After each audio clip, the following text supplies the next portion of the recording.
You agree? And I think you owe them a big thank you. So, on the count of three, I want you to make a lot of noise. And I want you to say thank you. Make a lot of noise and show your family, your friends, your administrators, your teachers, your counselors, your security, the custodians, staff, everybody who has something to do with these lights being on, these buildings functioning, and supporting you throughout this journey. Because you're going to need a whole lot more support from going on. So, on the count of three, I need to hear you. I need this building to laugh when you scream. Right? So 1, 2, 3.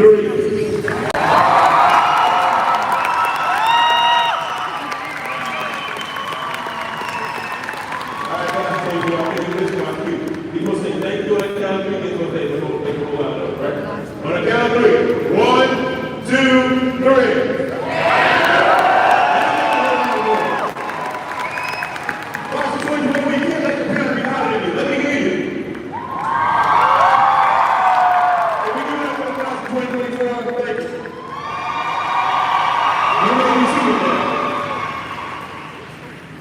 The reason why that's important, you gotta always thank your village.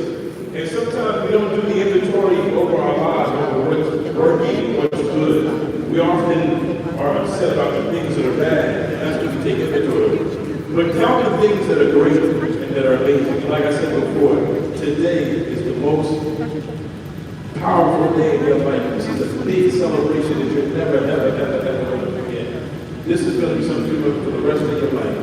How much fun you had graduating, how much fun you had coming across that aisle, and this major milestone in your life. And this is just the beginning. So buckle up and get ready, because life is about to start. Consider this to be the first day of the rest of your life.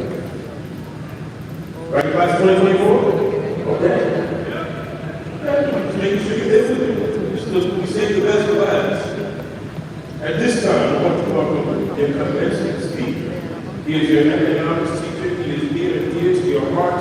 I need you to show a big class of 2024 for Mr. Gerard Baruch.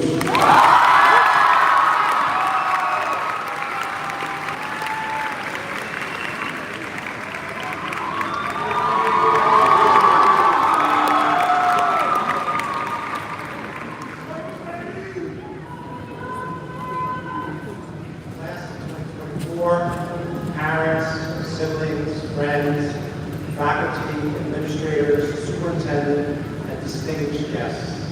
It is an honor to address you this evening. I've gotten to know many of the students of the class of 2024 these past 4 years.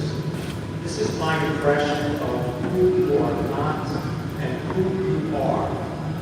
You are not a student ID number. You are not khakis and a white shirt. You are not an AP test score. You are not a percentile. You are not an equation. You are not a dictionary.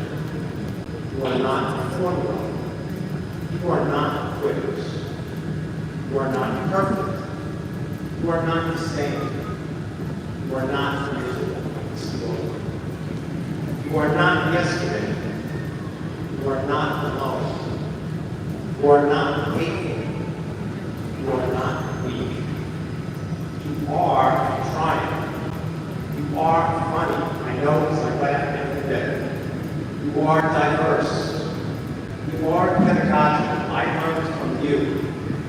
You are human. You are complex. You are emotional. You are artistic. You are tolerant.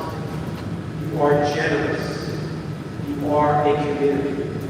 You made my days at EHS richer and more complete. You'll notice that I've used an eclectic array of adjectives to describe you. I did not confine you to a box with a label. Labels can be lazy and dangerous. History is complete with examples of certain groups being labeled in order to rationalize treating them differently. I am not going to recount those examples today, because I'm sure you're familiar with most of them already. Instead, I want to offer as an illustration something in the artistic world. It's a book called The Outsiders, written by S. Hinton in 1967. There's a Broadway adaptation of the book, currently playing in New York City, which I was fortunate enough to see with my wife. The Outsiders is centered on two groups of adolescents, socials, which is short for socials, and greasers. The socials represent the upper middle class, and the greasers the working class. Both groups are expected to behave a certain way. The socials are treated with more respect and status, whereas the greasers are looked down upon as somehow lesser. There were several physical and verbal confrontations in the book and play. Towards the end of The Outsiders, there's one final confrontation. Pony Boy Curtis, the main character and the greasers, states, "I am more than a greaser." Like Pony Boy, you are not a label. Do not fall into the trap of labeling or being labeled. Be open to different people and experiences.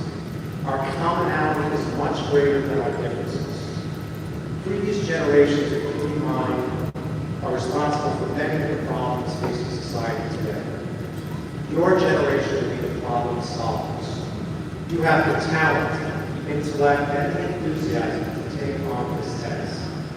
By not focusing on labels, but moving forward as a community with a common purpose, your success is assured. You are all so much more. Thank you for listening.